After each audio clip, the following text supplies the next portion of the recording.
Selamat datang di channel Novel Official. Sebelum kalian mendengarkan novel Pesona Pujaan Hati, jangan lupa like, share, and subscribe. Kalau tidak kusentil jantung kalian. Hehehehe. Tanpa lama-lama lagi langsung saja kita masuk di alur cerita novelnya. Bab 4241. Melihat Savion memiliki ekspresi lucu tetapi tidak berbicara, Charlie memukul meja dengan penuh semangat dan bertanya, "Apa? Apa kamu tidak puas dengan pengaturanku?" "Puas, puas." Savion bergidik lagi dan berkata tanpa ragu, "Aku akan mengaturnya sekarang. Aku akan mengaturnya sekarang." Segera, dia mengeluarkan ponselnya dan menghubungi asistennya. Untuk mengungkapkan ketulusannya, dia menyalakan suara dan berkata, "Kamu segera mentransfer stadion yang baru saja kita beli ke agensi Nona Golding seharga $1. Sekarang bawa pengacara untuk bertemu dengan agen Nona Golding. Pastikan selesaikan transfer dalam waktu sesingkat mungkin." Asisten tercengang setelah mendengar ini. Dia berseru, "Tuan muda, kami baru saja membayar 10 kali lipat biaya tempat ke agensi Nona Golding. Sekarang Anda ingin memberikan tempat itu secara cuma-cuma." Savion berkata dengan tidak sabar, "Kalau kamu diminta, kamu harus melakukannya. Jangan banyak bicara kosong." Asisten dengan cepat berkata, "Maaf, muda tuan. Saya terlalu banyak bicara. Saya akan menghubungi pengacara. Manajer Nona Golding sudah menerima kompensasi kemarin. Saya kontak sudah punyanya." Baru saat itulah Savion berkata, "Cepat lakukan. Jangan berlama-lama." Setelah penyewaan bawahannya, Savion menutup telepon. Dia menatap Charlie dan bertanya dengan hormat, "Tuan Wade, apakah Anda sudah puas dengan cara ini?" Charlie mengangguk dan berkata dengan santai, "Bagus. Saya melihat setengah dari ketulusan Anda. Sisanya tergantung pada penampilan Anda." Savion tercengang dan berpikir dalam hati, "Saya sudah dianiaya sejauh ini. Ini belum berhasil. Apalagi yang Anda inginkan?" Namun, dia hanya berani mengakuinya. Dia bertanya dengan hati-hati, "Tuan Wade, menurut Anda apakah kami masih memiliki kekurangan? Atau apa yang perlu diperbaiki?" Charlie menunjuk ke tumpukan besar anggur putih di depannya. Dia berkata, "Kalian berdua sudah melakukan begitu banyak hal menjijikkan. Menurut peraturan orang Tionghoa, selalu ada kebutuhan minum untuk menebus kesalahan, bukan? Ayo, kalian masing-masing harus menghukum diri sendiri dengan 3 cangkir dulu." Dengan mengatakan itu, Charlie menyerahkan gelas minuman di peralatan makan dan berkata, "Gunakan saja ini untuk minum dan isi." Gelas ini memiliki kapasitas sekitar 300 ml, 3 cangkir per orang, setidaknya 700 hingga 800 ml, yang setidaknya 1,5 kati. Setelah Savion mendengarkan, kakinya gemetar tak terkendali, dan wajah Spencer menjadi pucat. Meskipun orang kaya ini suka minum anggur, terbatas pada jumlah alkohol yang kecil. Itu membuat Savion terbuka untuk minum baijiu, tetapi pada akhirnya dia memiliki keterbatasan untuk alkohol. Apalagi 7 atau 8 tael anggur ini harus diminum perlahan untuk mendapatkan jumlah yang tepat. Hanya ketika sedang dalam suasana hati yang baik, dapat minum dengan maksimal. Bisa saat makan, menggiling dan minum dengan teman-teman, dan menikmati anggur dengan gembira. Jika dia diminta minum anggur, paling banyak dia bisa minum setengah kati. Namun, gelasnya berisi 6 tael. Savion memohon dengan panik, "Tuan Wade, jumlah alkohol yang bisa saya minum terbatas. Saya tidak bisa minum 3 gelas." Spencer tidak bisa berhenti memohon, "Anak muda, aku belum minum setetes pun alkohol selama 10 tahun. Aku bahkan tidak bisa minum segelas baijiu kualitas tinggi semacam ini. Tidak bisa meminumnya." Charlie mengangkat matanya dan berkata dengan dingin, "Buka mulutmu, tuangkan, telan." Sesederhana itu, mengapa tidak bisa meminumnya? Dengan mengatakan itu, Charlie berdiri dan berkata dengan dingin, "Ayo, tuangkan anggurnya. Saya akan melihat mengapa kalian tidak bisa meminumnya. Kalau benar-benar tidak bisa meminumnya, saya akan menuangkannya untuk kalian." Bab 4242. Ayah dan anak keluarga Fox siap mati saat ini. Kapasitas minum mereka sangat rata-rata. Ketika mereka berpikir untuk minum 3 gelas berturut-turut, mereka sudah ingin muntah sebelum meminumnya. Tapi Charlie tidak memberi mereka ruang untuk menawar. Dia menyoroti Savion dan berkata dengan dingin, "Apa yang kamu tunggu? Mengapa belum membuka anggurnya? Kamu ingin aku membantu menuangkan anggur?" Savion di belakangnya melangkah maju dengan panik dan membuka salah satu botol Moutai dengan tangan gemetar. Charlie mengatur kedua gelas itu secara bersamaan dan berkata, "Ayo, isi 2 gelas ini dulu." Savion hanya bisa melakukan apa yang diperintahkan. Dia mengisi 2 gelas dengan anggur putih. Setelah anggurnya penuh, Charlie memberi isyarat mengundang dan berkata kepada ayah dan anak itu, "Ayo, ayo minum gelas pertama dulu." Melihat anggur putih transparan, Spencer sangat ketakutan hingga hati dan kantongnya terbelah. Dia berkata dengan suara gemetar, "Anak muda, aku punya tekanan darah tinggi. Gula darahku naik, selalu sedikit mabuk. Dokter berulang kali menyuruh untuk tidak minum. Aku tidak boleh minum sama sekali. Terlalu banyak. Ini bisa membunuhku." Charlie memegang tangannya. "Jangan dengarkan dokter-dokter itu berbicara kosong padamu. Seperti kata pepatah, anggur adalah inti dari makanan. Semakin banyak minum, semakin muda. Kamu tidak terlihat muda sama sekali pada usia 70-an ini. Sepertinya kamu terlalu sedikit minum alkohol. Ayo, habiskan dulu cangkir ini." Spencer berkata dengan wajah sedih. "Anak muda, aku benar-benar tidak bisa minum." Ekspresi Charlie membeku, dan dia bertanya dengan suara dingin, "Apa? Aku sudah memberi wajah, bukan?" Setelah berbicara, dia menunjuk ke arah Casson yang sedang berlutut di sebelahnya. Lalu bertanya dengan suara dingin, "Jika tidak, aku akan meminta dia membuka mulutmu sekarang dan langsung menuangkan 3 botolmu." Casson berkata tanpa ragu, "Senior, selama Anda dapat memulihkan saya siap melakukan apapun yang Anda minta." Ketika Spencer mendengar ini, menegangkan ketakutan, melihat Casson mengibas-ngibaskan ekornya dan memohon belas kasihan, dia tahu bahwa Casson jelas tidak bercanda. Jika Charlie benar-benar mengangguk, orang ini akan mendorong dan menuangkan anggur putih ke dalam mulutnya. Minum 3 botol, sama dengan 6 kati. Jika minum 6 kati anggur, akan kepanasan di sini. Pada saat ini, Charlie berkata lagi, "Ini masalahnya sekarang. Kalian berdua tidak bisa mengharapkan seseorang menyelamatkan kalian. Orang yang paling dekat dengan kalian berdua adalah saya. Kalau kalian tidak jujur atau tidak mematuhi perintah saya, aku ingin hidup kalian berdua." Melihat terjadinya pembunuhan Charlie, Spencer hanya bisa berkata dengan kesakitan, "Anak muda, aku akan meminumnya." "Tidak bisakah aku meminumnya?" Setelah selesai berbicara, dia meraih gelas anggur dengan tangan gemetar dan membawa ke mulut dengan gemetar. Pada saat ini, Savion di samping belum melakukan persiapan psikologis dengan baik. Meminum begitu banyak anggur putih dalam satu tarikan napas, dia sudah mulai melatih mulut, tenggorokan, kerongkongan, dan perut yang akan terbakar terlebih dahulu. Tetapi semakin dia berlatih diam-diam, semakin dia menjadi takut. Charlie berkata saat ini, "Kalian berdua, siapapun yang menyelesaikan cangkir ini terakhir akan diberi hadiah dengan cangkir lainnya." Ketika Savion mendengar ini, dia hampir memiliki persegi panjang terkondis. Langsung mengambil cangkir lain dan mulai menuangkannya ke dalam perut.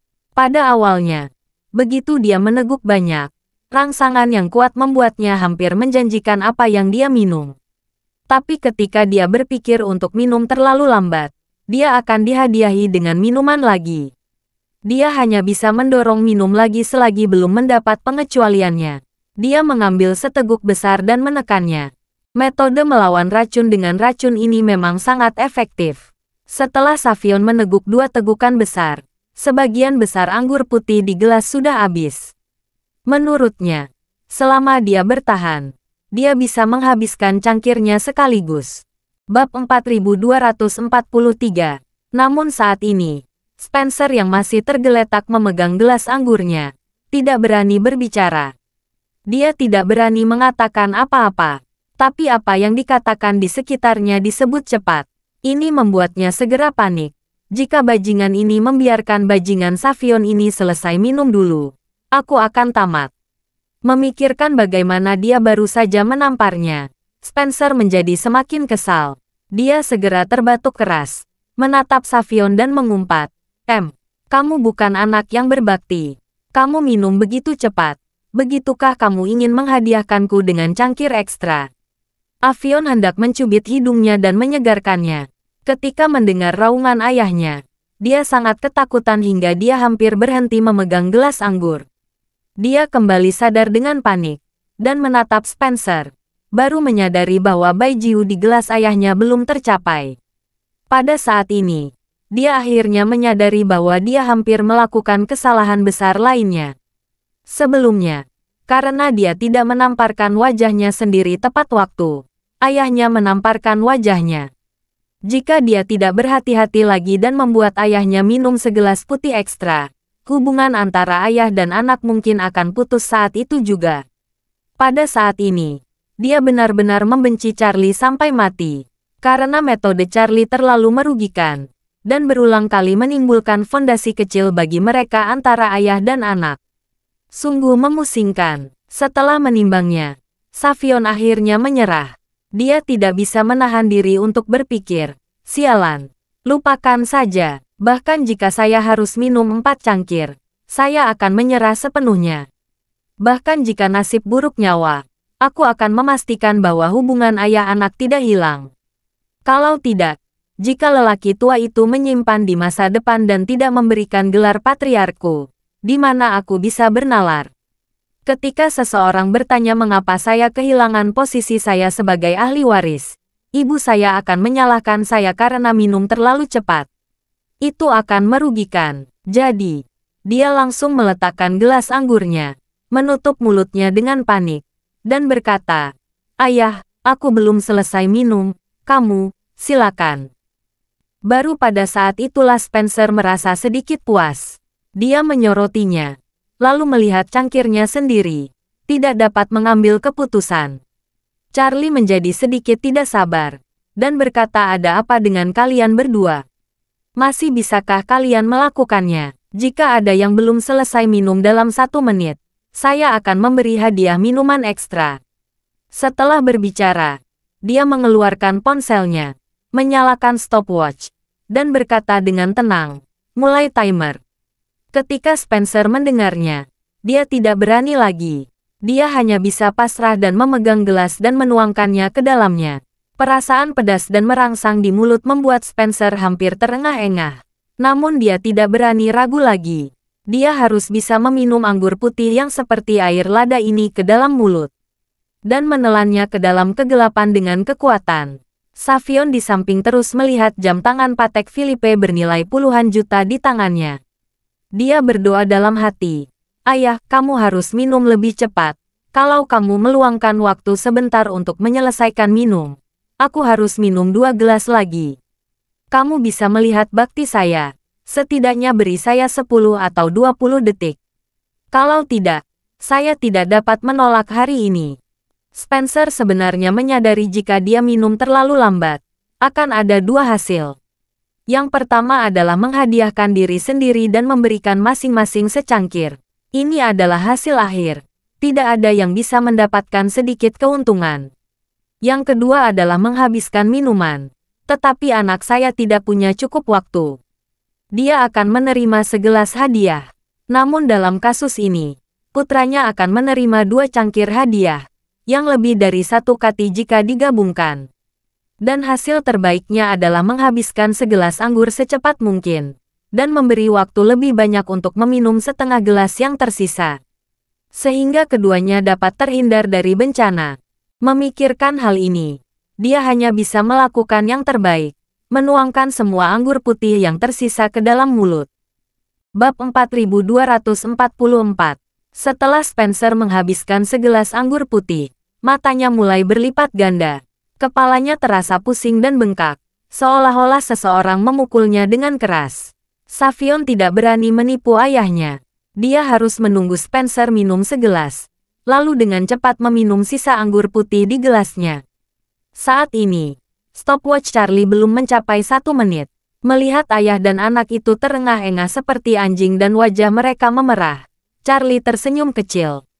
Dia memegang tangannya dan berkata, "Ayo, minum cangkir kedua." Bantu Tuan Fox mengisi anggur. Kaki Savion sudah mulai goyah. Menghadapi perintah Charlie, dia tidak berani melanggar. Dia mengambil gelas anggur dengan gemetar, dan menuangkan 2 gelas lagi untuk dirinya dan ayahnya. Segera setelah itu, Charlie melihat ke stopwatch lagi, dan berkata, "Kita masih menggunakan aturan lama. Saya beri kalian 1 menit untuk minum anggur masing-masing. Jika ada yang melebihi batas waktu, akan diberi hadiah segelas anggur lagi." Spencer meratap, "Anak muda, jika aku minum seperti ini, aku akan mati." Charlie mengulurkan tangannya. "Jangan khawatir, kamu tidak akan mati. Kalau kamu mati, datang saja padaku." Ini, Spencer ingin menangis. Tetapi dia berpikir, "Aku akan mati. Bagaimana aku bisa datang kepadamu?" Charlie berkata dengan santai saat ini, "Sejujurnya, kalian ayah dan anak harus mencari tempat untuk bersenang-senang diam-diam. Saya hanya meminta kalian berdua minum anggur. Seorang ayah dan anak menyinggung saya, dan saya meminta seseorang untuk menggunakan pisau untuk mengukir kata brengsek menyedihkan di dahi putra. Dan mengukir kata ayah brengsek menyedihkan di dahi ayahnya. Dibandingkan dengan mereka, kalian tidak tahu betapa beruntungnya kalian." Charlie berkata lagi, "Jika tertarik, saya dapat memanggil bawahan saya yang pandai kaligrafi tubuh manusia dan meminta kalian 1 set kaligrafi tubuh." Spencer bergidik karena kata-kata Charlie. Sementara Savion merasakan ledakan rasa sakit di dahi ketika dia memikirkan seseorang yang dahinya terukir. Ketika dia gugup, dia tidak bisa menahan diri untuk tidak melihat ayah Spencer, dan berkata dengan suara rendah, "Ayah, aku sudah menghabiskan 1 minuman. Tahan sebentar. Minum 2 sisanya dan kamu akan baik-baik saja." Charlie mengulurkan 1 jari dan mengguncangnya, dan berkata dengan serius, "Tuan Fox, Anda masih memiliki 3 cangkir tersisa." Savion mengangguk dengan cepat dan berkata, Ya, Tuan Wade berkata, "Kamu punya 3 cangkir tersisa." Spencer merasa bahwa alkohol itu mengenai kulit dengan cepat. Dia menggosok pelipisnya dengan kuat, dan berkata dengan putus asa, "Oke, aku akan meminumnya." Setelah selesai berbicara, dia mengambil gelas wine, ragu-ragu selama 3 detik, dan menuangkannya ke dalam perutnya. Savion tidak berani menunda, jadi dia dengan cepat memaksakan dirinya untuk meminum cangkir kedua. Ketika Spencer menghabiskan gelas anggur keduanya, dia sudah kehilangan kendali atas tubuhnya. Dia duduk di kursi, merasakan sakit kepala yang terbelah, tidak bisa mengangkat kelopak mata sama sekali. Segera setelah itu, dia bertanya, anak muda, aku tidak bisa melakukannya." Begitu kata-kata itu keluar, orang tua itu tiba-tiba pingsan. Charlie memeriksa dengan energi spiritual dan menemukan bahwa lelaki tua itu benar-benar tidak sadarkan diri. Dia berkata kepada Casson yang berlutut di sampingnya, "Ayo, tuangkan cangkir ketiga untuknya." Beraninya Casson menolak. Dia langsung berdiri, berjalan di depan Spencer, mengisi segelas anggur dengan gemetar, meremas gigi Spencer, dan dengan hati-hati menuangkan anggur putih ke mulut Spencer. Spencer sudah tidak sadarkan diri saat ini dan berada di bawah belas kasihan Casson. Setelah mabuk beberapa kali, dia menelan gelas anggur ketiganya. Charlie memandang Savion yang ketakutan, dan berkata, "Tuan Muda Fox, apakah menurut Anda bisa minum sendiri? Atau haruskah saya meminta Casson membantu Anda?" Bab 4245.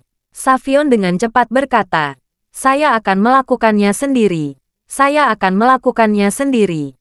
Lagi pula, dia cepat-cepat menuangkan segelas anggur lagi, menahan rasa pusing yang parah, dan menelannya. Setelah itu, dia merasakan kekuatan anggur semakin kuat. Dia tidak berani menunda lagi. Sementara dia masih tidak sadarkan diri, dia mengisi gelas terakhir, mengangkat kepalanya dan meminumnya dalam sekali teguk. Setelah minum segelas anggur terakhir, seluruh perut Savion sudah terbakar. Setelah 4 gelas anggur putih, dia sudah diambang kehancuran. Melihat tugasnya selesai, dia akhirnya menghela napas lega, kehilangan kesadaran, dan jatuh dengan keras ke lantai. Melihat ayah dan anak itu pingsan, Charlie berdiri dan berkata kepada Queen, "Putri, aku tidak punya nafsu makan bersama dua pemabuk ini. Bagaimana kalau kita pindah tempat?" Queen menjulurkan lidahnya dan berkata, "Oke, kakak Charlie. Aku juga hampir mabuk mencium bau anggur. Aku khawatir aku tidak bisa berdiri jika tinggal lebih lama." Charlie tersenyum dan berkata, "Kalau begitu ayo cepat pergi." Melihat Charlie akan pergi, Casson bertanya dengan gugup, "Senior, kapan kamu akan memulihkan kultivasiku?" Charlie menjawab dengan ringan, "Setelah kami pergi, kamu bisa meminta seseorang mengirim mereka berdua bilas lambung. Adapun kamu, kembali saja dan berlutut sampai aku kembali lagi. Jika mereka berdua bangun dan mengganggumu, kamu beritahu mereka bahwa saya akan datang lagi nanti malam. Minta mereka bersiap." Casson ingin menangis tanpa air mata dan berkata, "Senior, saya tidak memiliki basis kultivasi sekarang. Begitu ayah dan anak keluarga Fox bangun, mereka pasti akan menghajar saya. Dan saya tidak punya kekuatan melindungi diri." Charlie berkata dengan dingin, "Kamu beritahu mereka, sebelum aku kembali, tidak ada yang boleh mempersulitmu. Kalau tidak, mereka akan menanggung konsekuensinya." Charlie berkata lagi, "Mengenai kultivasimu, tunggu saja dengan sabar. Setelah orangmu tiba, saya akan memutuskan apakah akan mengembalikan kultivasimu atau tidak. Itu tergantung pada situasi hati saya." Mendengar ini, Casson hanya bisa mengangguk tak berdaya. Charlie tidak berbicara lagi, berdiri, mengajak Queen, dan berjalan keluar dari ruang makan. Para pelayan dan pengawal keluarga Fox melihat keduanya keluar. Tidak ada yang berani menghentikan mereka, karena mereka semua tahu bahwa Queen adalah bintang besar, dan juga tamu yang diundang oleh ayah dan anak keluarga Fox. Tidak ada yang berani menghentikan. Namun, banyak juga yang penasaran kenapa tidak ada pergerakan di dalam. Masuk akal bahwa ketika para tamu pergi, setidaknya salah satu tuan dan tuan muda juga keluar untuk memberi mereka sopan santun. Tepat ketika seseorang ingin masuk untuk melihat apa yang terjadi, Casson keluar dan berkata kepada semua orang, "Tuan dan tuan muda minum terlalu banyak. Kirim mereka ke departemen medis untuk bilas lambung." Di rumah keluarga Fox yang besar, ada departemen medis tingkat tinggi. Dilengkapi dengan banyak dokter dan perawat top 24 jam sehari. Seperti rumah sakit kecil yang bertanggung jawab atas masalah kesehatan keluarga Fox. Ketika para pelayan dan pengawal mendengar Spencer dan Savion terlalu banyak minum, mereka sedikit terkejut pada awalnya. Tetapi ketika mereka berpikir bahwa Casson, sebagai master top, tidak akan berbohong kepada semua orang, mereka tidak punya keraguan. Sekelompok orang cepat-cepat masuk dan mengirim ayah dan anak yang mabuk dan tidak sadarkan diri itu ke departemen medis. Saat ayah dan anak dikirim ke departemen medis, Charlie juga membawa Queen keluar dari manor keluarga Fox. Setelah kembali ke mobil, Queen bertanya pada Charlie, "Kakak Charlie, kemana kita pergi makan siang?" Charlie berkata tanpa ragu, "Ayo ke Chinatown. Datangi Paman Janus untuk makan angsa panggang." Bab 4246. Pecinan. Saat Charlie dan Queen tiba di restoran angsa panggang Janus, Janus sedang sibuk membersihkan bersama staf. Saat ini, sudah lewat tengah hari, dan tidak ada seorang pun di restoran. Queen tidak khawatir akan dikenali. Dia hanya memakai masker, dan memasuki restoran dengan Charlie di lengannya. Begitu mereka berdua memasuki pintu, sensor di pintu berbunyi ding menandakan ada tamu masuk. Pria yang sibuk itu berkata tanpa melihat ke atas, "Maaf, kami sedang tutup." Charlie tersenyum dan berkata, "Kami ingin pesan sesuatu. Kami belum makan." Janus mendengar suara Charlie. Dia menoleh dan melihat bahwa dia dan Queen datang bersama. Dia tidak bisa menahan alisnya dengan gembira, dan berkata sambil tersenyum, "Mengapa kalian berdua belum makan siang?" Queen meraih lengan Charlie dan berkata dengan lembut, "Halo, Paman Janus." Charlie juga tersenyum dan berkata, "Paman Janus, kami berdua baru saja berkunjung ke rumah keluarga Fox. Kami ingin makan, tetapi tidak jadi." Queen berpura-pura tidak puas dan bergumam, "Kamu memaksa ayah dan anak keluarga Fox minum." Pada akhirnya mereka meminumnya sampai habis, dan membuatku tidak nafsu makan. Setelah mendengar ini, Janus berkata sambil tersenyum, "Oh, sepertinya ada cerita di dalamnya. Ayo duduk di lantai atas. Aku akan menyiapkan makanan untuk kalian berdua. Kita akan denganku setelah kita duduk." Charlie mengangguk dan tersenyum, dan berkata, "Paman Janus, kami berdua naik dan menunggumu." Queen juga tersenyum dan berkata, "Paman Janus, saya ingin makan 2 merpati panggang." Janus tersenyum dan berkata, "Baiklah, kalian ke atas dulu. Aku akan menyiapkan." Charlie dan Queen menaiki tangga bersama-sama. Tetapi sebelum mereka mencapai lantai 2, mereka mendengar suara, ding, lagi di pintu. Dan kemudian, suara yang agak akrab berkata, "Bos, kalian berdua." Charlie tanpa sadar berhenti, berjongkok sedikit, dan melihat 2 orang yang masuk melalui celah di tangga. Pamannya, Christian yang berbicara, dan yang berdiri di samping pamannya adalah detektif Tiongkok terkenal Dun Chanli. Hanya saja Dun Chan hari ini, tanpa sikap Charlie terakhir kali dia melihatnya, memiliki janggut yang berantakan dan terlihat sangat energik. Melihat ini, Charlie buru-buru menarik Queen, dan keduanya bergegas ke atas. Queen mengikuti Charlie untuk melihatnya diam-diam. Dia juga mengenali Dun Chan. Dia tidak tahu mengapa Charlie sengaja menghindarinya. Dia merendahkan suaranya dan bertanya, "Kakak Charlie, apa kamu memiliki petunjuk yang ditangkap oleh detektif Lee itu?" Charlie melambaikan tangannya. "Aku tidak menghindarinya. Aku menghindari orang di sebelahnya." Queen dengan cepat bertanya, "Kakak Charlie, siapa orang itu?" Charlie mengangkat bahu, dan berkata dengan ringan, "Orang itu pamanku." "Ah," Queen bertanya dengan heran, "ini pamanmu. Mengapa kita tidak menyapa?" Charlie menggelengkan kepalanya dan berkata, "Dia masih tidak tahu tentang situasiku. Jadi aku harus menghindar." Queen berkata dengan bingung, "Mengapa? Ayahku bilang keluarga kakekmu sangat ingin mengetahui keberadaanmu. Akan lebih bagus jika kita bisa saling mengenal." Charlie menghela napas pelan, dan berkata, "Lupakan saja." Di sisi lain, ketika Janus melihat Christian, dia tidak bisa menahan diri untuk berkata dengan heran, "Tuan, sudah lama Anda tidak ke sini." Setelah selesai berbicara, dia memandang Dun Chan yang berada di samping, dan berkata dengan kaget, Ini pasti detektif China terkenal Inspektur Lee, kan?" Dun Chan tersenyum kecut, dan berkata dengan mengejek, "Saya bukan detektif. Saya hanya mendapatkan nama palsu." Christian berkata sambil tersenyum, "Bos, jangan bicara dengannya. Dia gelisah. Kami berdua belum makan. Kamu bisa menyiapkan makan, kan?" Aku melihat 2 orang muda baru saja masuk. Bab 4247.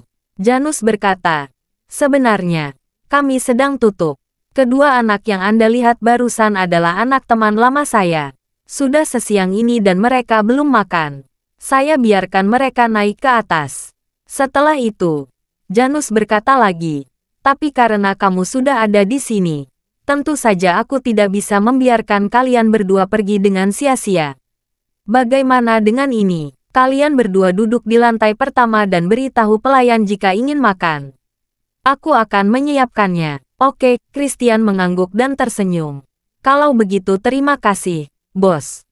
Setelah selesai berbicara, dia berkata kepada Dun Chan, "Li tua, duduklah dimanapun kamu mau. Kamu harus mencoba angsa panggang ala Kanton terbaik di New York." Dun Chan mendecakkan bibirnya dan berkata, "Oh, sebenarnya aku paling ingin minum 2 cangkir sekarang." Setelah berbicara, dia melihat ke arah lemari anggur kecil di belakang konter restoran, dan berkata dengan heran, Bos, apa kamu memiliki ergotou di sini? Ya, Janus berkata sambil tersenyum. Diimpor dari China. Anda ingin mencoba sebotol? Dunchan tersenyum riang dan berkata, oke, 2 botol. Christian tidak bisa menahan diri untuk tidak menggoda. Kamu minum begitu banyak di siang hari. Memang kamu tidak bekerja lagi sore ini. Dunchan menggelengkan kepalanya. Ngomong-ngomong, saya belum menemukan petunjuk. Saya akan tidur di kantor nanti sore. Saya sudah berputar selama 2 hari. Jadi saya harus tidur. Christian mengangguk dan berkata dengan santai, oke, ayo minum bersama. Setelah minum, aku akan pulang dan tidur. Aku akan kembali ke Los Angeles besok pagi. Dunchan bertanya dengan heran. Mengapa kamu pergi begitu cepat? Tidak tinggal saja di New York 2 hari lagi. Christian melambaikan tangannya dan berkata, saya tidak bisa tinggal lebih lama. Saya harus kembali menemui lelaki tua itu. Sudah lama sejak saya kembali dari Tiongkok, dan saya belum kembali. Dunchan mengangguk dengan sangat pengertian, dan berkata, sudah waktunya kembali dan melihat-lihat. Bantu aku merawat lelaki tua dan perempuan tua itu. Saat dia mengatakan itu, dia teringat sesuatu, dan berkata, orang tua itu pasti masih mengingatku, kan? Christian mengangguk. Dia masih ingat. Itu bagus. Pada saat ini, Charlie di lantai 2 merasa sedikit terjepit. Dia tidak ingin berurusan dengan keluarga kakeknya.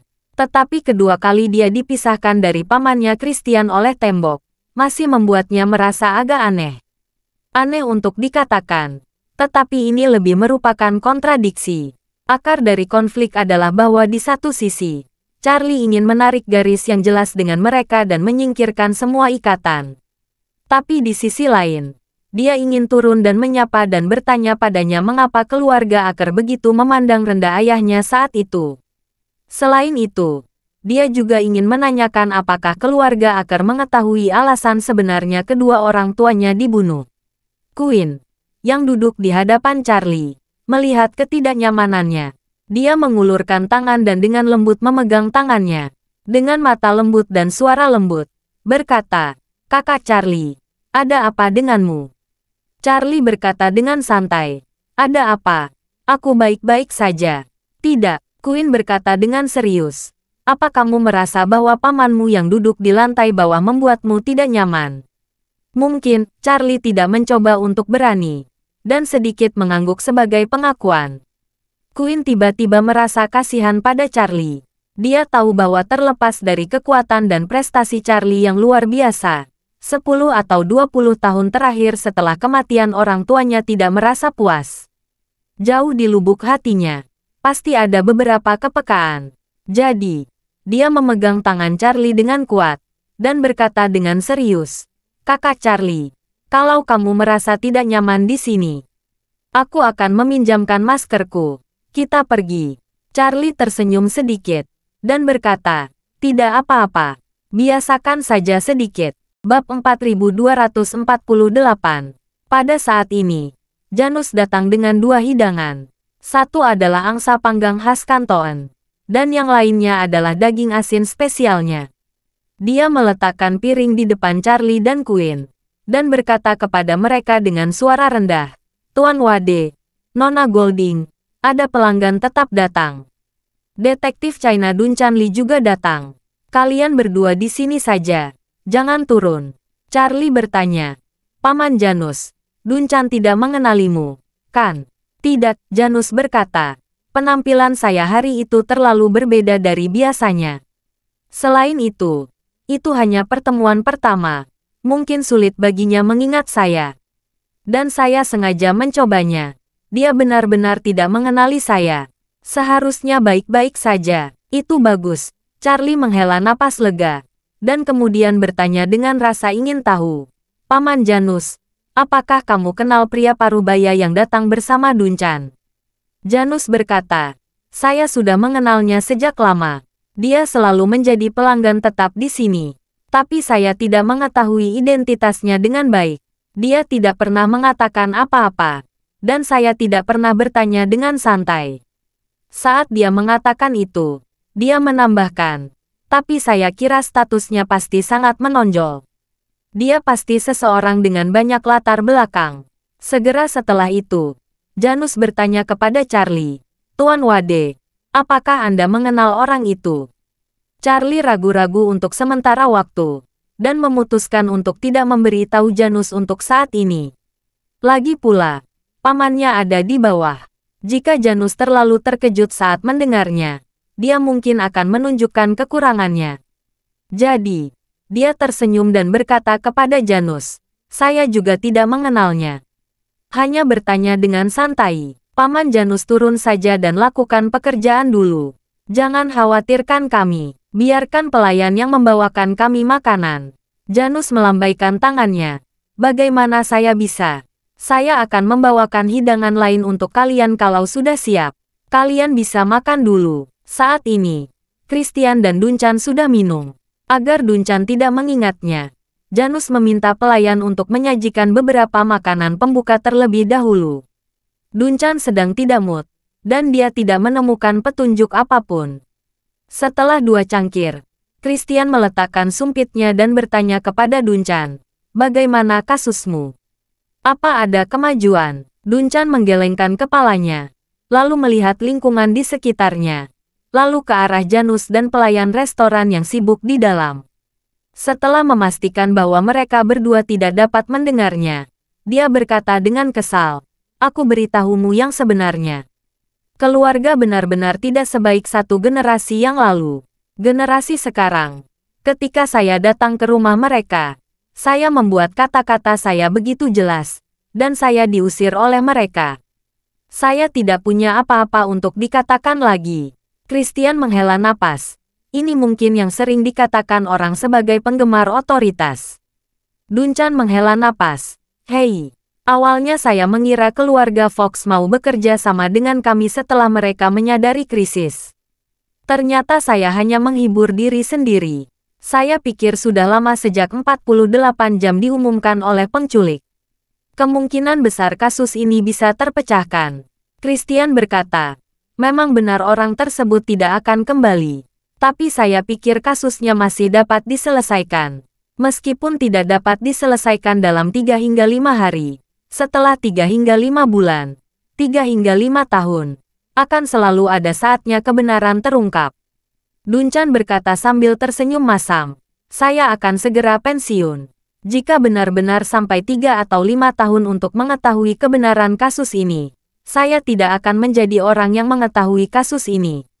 Saat itu, saya akan pensiun dengan kasus tanpa kepala yang tertunda. Ketenaran kecil yang telah saya kerjakan dengan sangat keras selama separuh hidup saya akan hilang." Christian berkata sambil tersenyum, "Saya pikir kamu, Duncan, pada dasarnya berpikiran terbuka dan tidak peduli dengan apa yang disebut ketenaran palsu ini." Duncan merentangkan tangannya dan menertawakan dirinya sendiri. "Kamu tahu, aku sudah ada hampir sepanjang hidupku. Apalagi yang tersisa selain ketenaran palsu ini? Jika aku bahkan tidak memiliki nama palsu ini, maka satu-satunya yang tersisa adalah apa yang diberikan pemerintah federal kepada saya. Pensiun yang sedikit itu." Bab 4249. Christian berkata dengan serius, "Li Tua, lebih optimis. Ini hanya ringkasan di bidang terkuatmu. Saya beritahu kamu, itu tidak masalah." Setelah itu, dia menunjuk dirinya sendiri dengan kedua tangannya, dan berkata, "Lihat aku selalu dianggap sebagai tamu kehormatan kemanapun aku pergi selama bertahun-tahun. Bahkan jika saya bertemu dengan pria berusia 90 tahun, dia akan berdiri atas kemauannya sendiri dan memaksa saya duduk di kursi terbaik. Saya pergi ke peletangan beberapa waktu lalu, dan saya ditendang di depan begitu banyak orang. Lihat aku sekarang. Bukan aku sudah melupakannya. Pria ini, tidak peduli seberapa baik dia, tidak mungkin semua orang memberi wajah. Kamu, detektif, tidak peduli seberapa kuat keahlian profesionalmu, tidak mungkin menyelesaikan semua kasus. Kamu harus belajar menerima kegagalan dan mencoba menjaga ketenangan pikiran. Setelah jangka waktu ini, kamu akan melihat masalah ini. Hanya saja seseorang kentut di depanmu. Tidak peduli seberapa bau kentut itu, itu akan berakhir cepat atau lambat. Tetapi jika kamu terus memikirkan masalah ini, saat kamu berusia 70-an atau 80-an, kamu masih memikirkan kentut itu. Dan berpikir bahwa kamu tidak bisa menemukan orang yang kentut saat itu. Kamu merasa tidak nyaman, dan kamu tidak bisa melewati rintangan ini. Kamu pasti tidak akan bahagia di sisa hidupmu. Bangunlah. Apakah itu masuk akal? Dunchan tersenyum tak berdaya. Kamu benar-benar pandai membujuk orang. Setelah selesai berbicara, dia mengambil gelas anggur dan berkata kepada Christian, "Ayo, minum, minum. Habiskan gelas ini." Christian mengulurkan tangannya. "Jangan minum terlalu banyak. Sedikit saja. Kamu harus menghemat energi untuk menunggu pertunjukan besar. Setelah pertunjukan besar ditayangkan, tekanan Anda akan jauh lebih ringan." Dunchan tampak serius dan bertanya kepadanya, "Maksudmu eksekusi publik?" Tidak lama setelah Homer diculik, Christian dan Dunchan menyimpulkan motif di balik kejadian tersebut. Berpikir bahwa seseorang pasti merencanakan akhir keluarga Fox di depan umum. Namun kini, pengungkapan terhadap Homer sudah bergejolak di media berita online dan media sosial. Menarik perhatian ratusan juta orang. Popularitas masalah ini telah mencapai puncaknya. Apalagi, batas waktu 48 jam yang diberikan kepada embrio semakin dekat. Jika keduanya menebak dengan benar, pembalikan masalah besar ini mungkin akan segera terjadi. Christian berkata sambil tersenyum saat ini. Jika Homer itu benar-benar jahat dan terungkap, maka tidak ada yang akan menyalahkanmu karena tidak bisa menyelamatkannya. Bagaimana keadaannya? Dunchan tersenyum pahit dan tersenyum pahit. Meskipun aku benar-benar tidak mau mengakuinya, apa yang kamu katakan memang benar. Christian mengangguk dan tersenyum, dan berkata, "Jadi tunggu dan lihat saja. Pertunjukan yang bagus akan segera ditampilkan." Setelah itu, Christian berkata lagi, "Lihatlah mengapa saya memutuskan untuk kembali besok pagi daripada pergi malam ini. Karena saya ingin menonton pertunjukan di New York sebelum kembali." Pada saat ini, meskipun Charlie di lantai atas sedang makan dengan tenang, semua percakapan antara Christian dan Dunchan terdengar di telinga. Ketika dia mendengar ini, dia terkejut. Tanpa diduga, Paman dan Detektif Lee telah membongkar semua motif aslinya. Bahkan secara akurat memprediksi prognosis selanjutnya. Ini memang rencana, seperti yang diharapkan. Pada saat ini, ponsel Christian tiba-tiba berdering. Melihat nama di telepon, dia tersenyum dan berkata, "Hai, Lulu." Di telepon, suara mendesak seorang wanita datang, dan berkata dengan suara menangis, "Kakak, cepat kembali." Ayah bernafas. Bab 4250. Christian terkejut ketika mendengar ini. Langsung duduk tegak, dan berkata, "Apa yang terjadi?" Di ujung telepon lain, Bi Charlie Lulu bertanya dan berkata, "Dokter mengatakan pendarahan otak." "Pendarahan otak?" Christian bertanya. "Apa yang terjadi?" Lulu terisak. Keadaan mental ayah benar-benar buruk akhir-akhir ini. Dia tidak bisa tidur selama ini. Kesakitan setiap hari. Dan suasana hatinya sedang buruk. Dia selalu resisten dengan dokter yang merawatnya. Tubuhnya semakin lemah. Baru saja, ayah pergi ke kamar mandi sendirian. Dan tiba-tiba mengalami koma. Dokter dari pusat medis mendiagnosis bahwa itu adalah pendarahan otak, yang telah menyebabkan banyak kegagalan organ. Dia sekarang dalam keadaan koma. Masih ada 1 atau 2 hari lagi. Christian tiba-tiba menjadi cemas, dan berseru, "Bagaimana bisa banyak organ tiba-tiba gagal? Apa yang dilakukan semua dokter? Apa mereka tidak bisa menyembuhkan ayah dengan kemampuan mereka?" Lulu berkata tanpa daya. Dokter mengatakan mereka telah mencoba yang terbaik. Tapi tanda-tanda fisik ayah semakin buruk. Pada dasarnya tidak ada kemungkinan membaik. Christian bertanya, "Di mana para ahli pengobatan tradisional Tiongkok itu? Di mana para ahli seni bela diri? Di mana untuk guru Tao? Apakah ada yang bisa mereka lakukan?" "Tidak mungkin." Lulu menangis dan berkata, "Beberapa dokter nasional juga telah datang melihatnya. Mereka semua mengatakan bahwa mereka tidak berdaya. Master seni bela diri juga mengatakan bahwa situasi ayah saat ini sudah sangat putus asa. Tidak ada cara. Lulu berkata lagi. Ibu mengundang Master Houghton. Ibu bilang Master Houghton telah memperbarui pil penopang kehidupan secara membabi buta. Mengatakan itu dapat menyelamatkan nyawa orang yang bernafas selama 7 hingga 10 hari.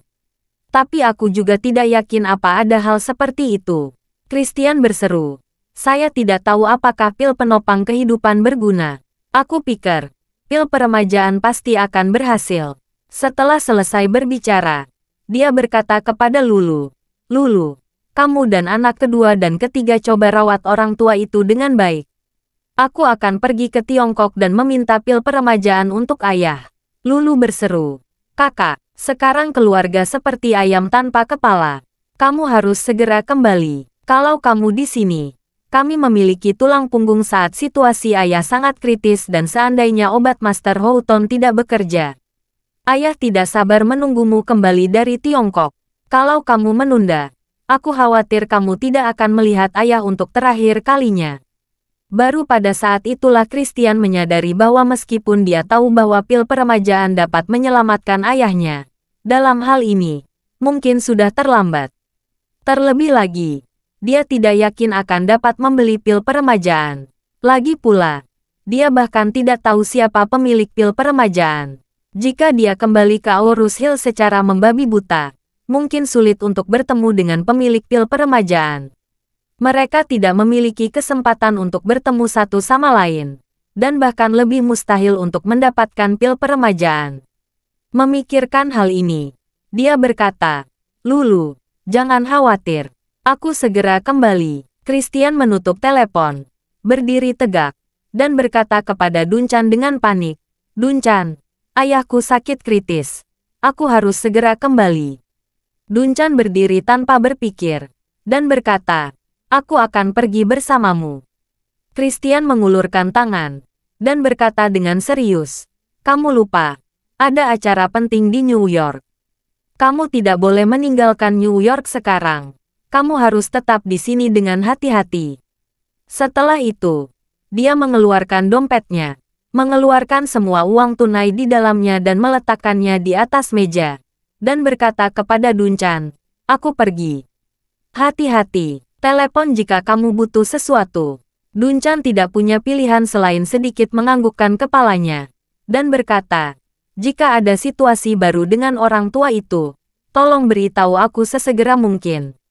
Baik, seperti yang dikatakan Christian, dia sudah berlari keluar dari restoran.